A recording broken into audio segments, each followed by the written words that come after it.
All right, I want to welcome everyone to class. Now, this presentation here is only going to focus on the sociological perspectives because a lot of students have issues understanding these perspectives, and a lot of your exam questions are based on them. Both of your papers are based on them. So, obviously, understanding the perspectives are very important. And since a lot of students are taking classes online, I created the videos so hopefully that you can understand these perspectives better.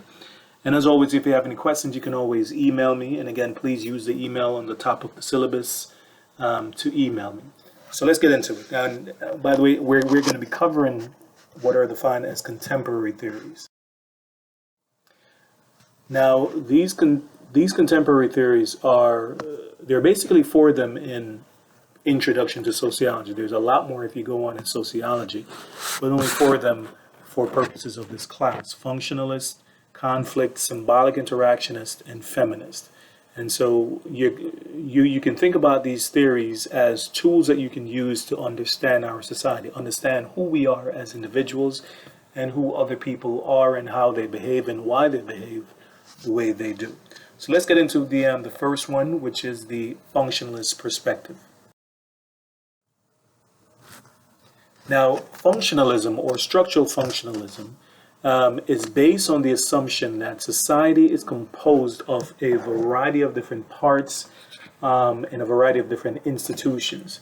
And each of these institutions or parts of society function to benefit the society at large. Now, you're going to hear me refer a lot to the term institutions.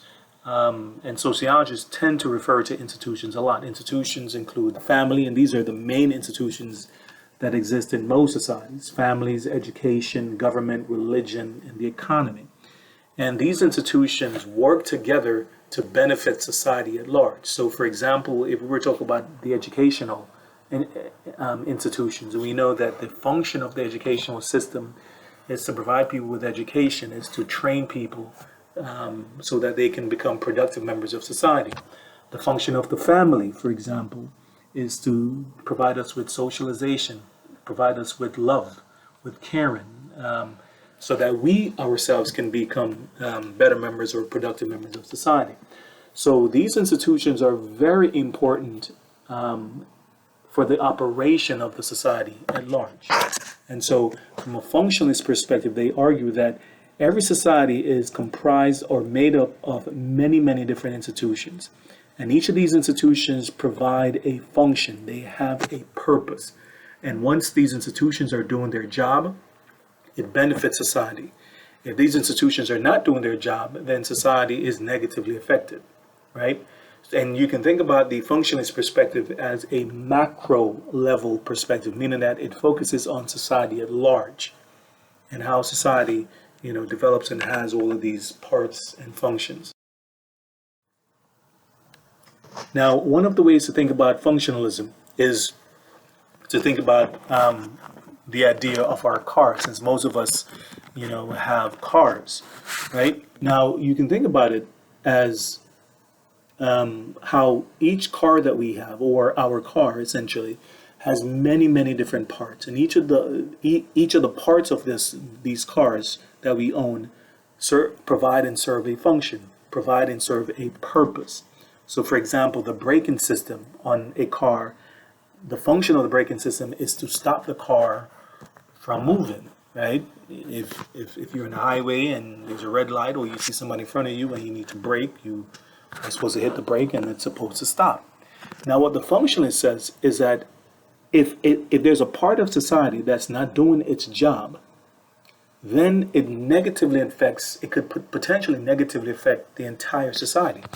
And you can think about this logically as if you're in your car and you want to stop the car from moving and you're hitting the brakes and the brake is not working, then you can obviously get into an accident. And so this is exactly what the functionalist perspective says, that there are many parts of society and each of these parts serve a purpose and each of these parts has a function. So an easy way to remember the functionalist is to think about functions. What functions do certain things provide or serve society at large? Now, let's talk about a specific example of the functionalists. And we're going to talk about illegal drugs, right? Because we know that, there's a lot of illegal drugs being used, not just in this country, but around the world. And so from a functionalist perspective, the question I want you to think about is, why do people use illegal drugs? We all know about some of the problems of using illegal drugs, but with more and more people using illegal drugs, then the functionalists probably would argue that there's a reason why people use illegal drugs. And so from a functionalist perspective, you have to think about it. What benefit, what purpose does illegal drugs or do illegal drugs provide our society? So this is how you really have to think about it from a functionalist perspective. Instead of thinking about it in terms of moralistic point of view, I want you to step back and think about what purpose or what benefit, how does illegal drugs benefit our society? Because again, from a functionalist perspective, they would argue that if there was no benefit to illegal drugs, then we as educated, intelligent human beings or beings would have gotten rid of, this scourge. But obviously, since illegal drugs, has been in our society from day one, then the argument is it must provide some useful purpose or useful function. So what benefit, what functions do illegal drugs provide our society? Now, from a functionalist perspective, they would argue, for example, that, and you can think about this, from a functionalist perspective, they would argue that illegal drugs, there are several functions or benefit of illegal drugs. It provides a lot of jobs, right? Just think about all of the jobs, all of the people that have jobs because of illegal drugs. Not just the dealers, but also the people who, provide services to people who get addicted to illegal drugs. What about police officers? The DEA, that organization was created to fight illegal drugs. And all those jobs, all those jobs that are created from the DEA as a result of illegal drugs. So there's a lot of function, there's a lot of benefit of illegal drugs. And obviously one of the main benefits of illegal drugs is that it provides people with some sort of satisfaction. So when you use the drug, you get some sort of pleasure from the drug. You get some sort of pleasure from the high that you get from that drug. So you can think about all of these different functions, all of these different benefits of illegal drugs to our society. And so this is how a functionalist perspective would argue. Now, let's talk about another aspect of the functionalist, and that is the difference between the manifest and latent functions. Now, we know that from the textbook, manifest functions are things that are intended consequences, and latent functions are things that are unintended. So what are some of the manifest and latent of? So again, what are some of the manifest and latent functions of using illegal drugs? So you can think about one of the intended, and again, remember we said manifest functions are things that are intended. So obviously one of the intended consequences of using illegal drugs is that, particularly if you're the person selling the drugs, you intend to be paid for your services. If you're the person using the drug, you intend to have some sort of pleasure from your use of the illegal drugs. Now, the opposite of manifest functions are what are defined as latent functions. And latent functions, again, are unintended consequences. So if we, again, use the example of illegal drugs, we could say, what are some of the unintended consequences? What are some of the latent functions of illegal drugs? And obviously, I'm sure you guys can think about a lot of latent functions. You can get arrested from your use of illegal drugs. You can die from the use of illegal drugs. We know that I think last year, if I'm not mistaken, over 70,000 Americans died from the use of opioids, because we know a lot of people are dying as a result of their use of that drug. So there's a lot of unintended or latent functions from the use of illegal drugs. And some of these latent functions are obviously very dysfunctional. And dysfunctional things are, things that disrupt the operation of our society. So, obviously with more and more people dying, then that could disrupt the operation of society. So the death rate is a dysfunctional aspect of our society. caused by the use of illegal drugs. But again, from a functionalist perspective, they would argue that if there were no benefits from the use of illegal drugs, we would have gotten rid of it a long time ago. So the mere fact that we still have illegal drugs in our society proves that, or indicates that, there's a lot of benefit to society from the use of illegal drugs. And again, this is how you would have to think about it from a functionalist perspective. All right. So let's get into the conflict perspective. And the conflict perspective is also a macro level perspective, meaning that it focuses on the larger issues in society. And essentially what the conflict perspective basically says is that society is made up of all of these different groups, right? And all of these different groups are fighting for scarce resources, right? And so the conflict perspective always consistently focuses on the issues of inequality, particularly economic and social inequality, where one group is trying to maintain the power that they have and the other group is trying to get some more power, right? So the conflict is always over resources or scarce resources between one group versus another group. Rich people versus poor people, black people versus white people, men versus women. And so this is why the conflict perspective is summed up into Karl Marx's statement that the history of all existing society is a history of class struggles between one group versus another group for, scarce resources. So when you think about the conflict, I want you to think about issues of economic inequality and how these inequalities lead to conflict, lead to war or larger issues within. So again, from the conflict perspective, the focus is always on the issues of inequality. And these inequality are very problematic because they can lead to a lot of problems in society. They can lead to issues of, obviously, issues of poverty. They could lead to issues of crime, issues of protest, issues of deviance. And so from a conflict perspective, the solution is always to have a more equal, a more just, a more basically, equally beneficial society.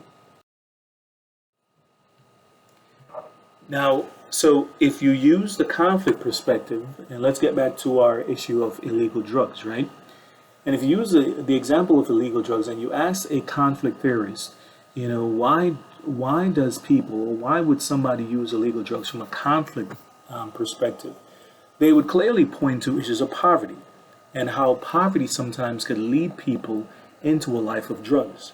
Some conflict perspective would argue that, one of the reasons why people use illegal drugs is because, of the oppression that they face from the larger society. So poor people use illegal drugs in order to escape the inequality and the oppression that they face from the larger society. Some conflict perspective also argue that, individuals that don't have a lot of opportunities in society, sell illegal drugs in order to make ends meet, to have, something for themselves and for their families because of issues of economic inequality. So again, from a conflict perspective, the goal here is to always focus on issues of inequality, economic inequality between one group versus that of another group. All right, now let's get into the symbolic interactionist perspective. Now, this perspective is very different than the previous two because this perspective focuses on the individual, and the focus is on what makes us who we are as individuals. Now, there are two important aspects of this theory: the importance of symbols and the importance of interactions. And these two things, help to make us who we are as individuals. So let's first of all focus on the importance of now, from a symbolic interactionist perspective, they would argue, and by the way, this is why it's called symbolic interactions, right? Or interactions. What they argue here is that the people we interact with, the people who are our friends, people who are our family, people we associate ourselves with, they influence who we are. They influence how we view ourselves. And they also influence how we view other people, right? So from a symbolic interactionist perspective, they would argue that you have to be very careful who you interact with, Because the people you interact with, the people who are your friends, the people who are your family, people who are your close associate, help you in developing a sense of yourself, a sense of your identity. And so we are influenced by the people that we interact with, and we develop or we learn positives or negative things about ourselves and about other people as a result of these interactions. So the family in which you are socializing is very important. As I said before, the friends that you interact with are also very important. The mass media, what you listen to, what you read, what you see, in the movies or in television, is very influential in terms of making us who we are as individuals. So we have to be careful about these interactions in terms of the people that we interact with. All right, now forgive me here. Let me go into symbols.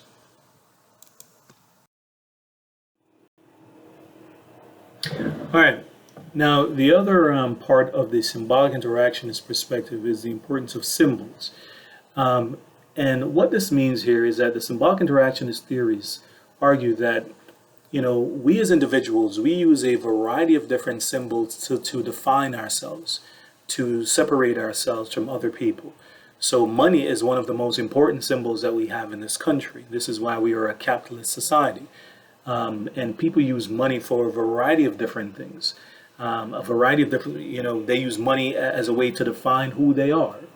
They use money as a way to define themselves, to separate themselves from people who don't have money.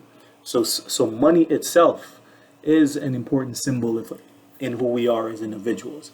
Religion could also be a symbol. So, for example, if somebody says, I am a religious person, let's say you're getting to know somebody and, one of the questions you ask that person is, describe yourself, tell me who you are. And the person says, I am religious. That person's religion could be an important symbol. So if somebody says, I'm religious, you immediately start to believe that, well, this person is supposed to be honest. They're supposed to be trustworthy. They're supposed to be a nice person because we have all of these notions about religion and about people who are religious.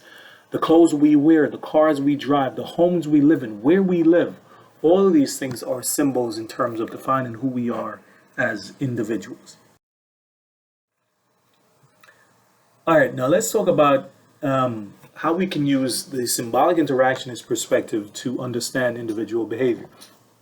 And again, we're still using the same examples of illegal drugs. And the question again is, why would somebody use illegal drugs from a symbolic interactionist perspective? Now, you can either focus on interactions or you can focus on symbols or you can focus on both to answer this question. So from a symbolic interactionist, if you're going to focus on interactions, you would say, well, one of the reasons, and again, this is from a symbolic interactionist, one of the reasons why somebody would use drugs is because of who they interact with.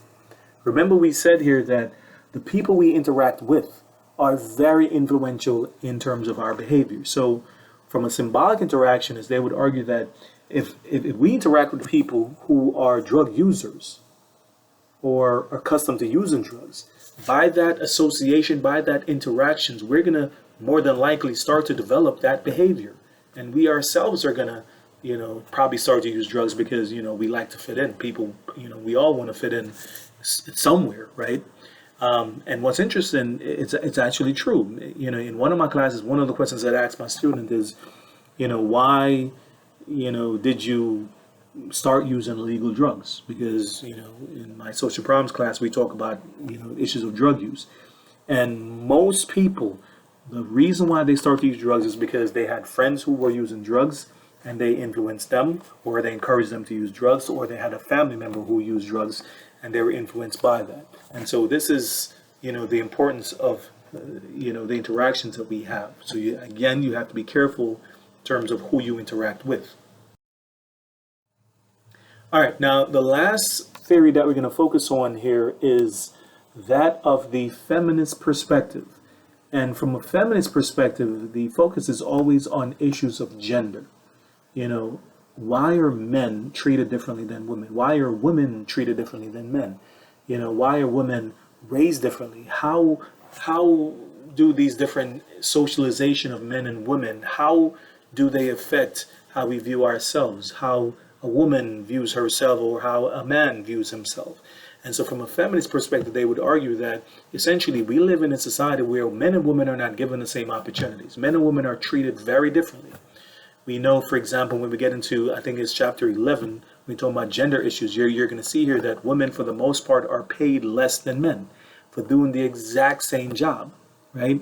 And so from a feminist perspective, they would argue, they would focus on issues like that, the inequality that women face in society, the lack of opportunities that women face in society simply because of their gender. And one of the things that, and this is the last thing that we're going to talk about here, one of the things that I want you to keep, always remember when we talk about feminism is because we tend to have this notion that in order to be a feminist, you have to be a woman. No, you don't. If you are a man and you believe that women and men should be treated equally, women and men should be given the same opportunities, should be paid the same for doing the exact same work, then that means you're a feminist, because the ultimate goal of feminism is to have equality between men and women. And so once there are issues of inequality, there will always be a need for feminism, or the feminist theory. So that is it for our chapter in terms of these theories. So again, like I said, take some time to review this PowerPoint. And if you have any questions, please let me know.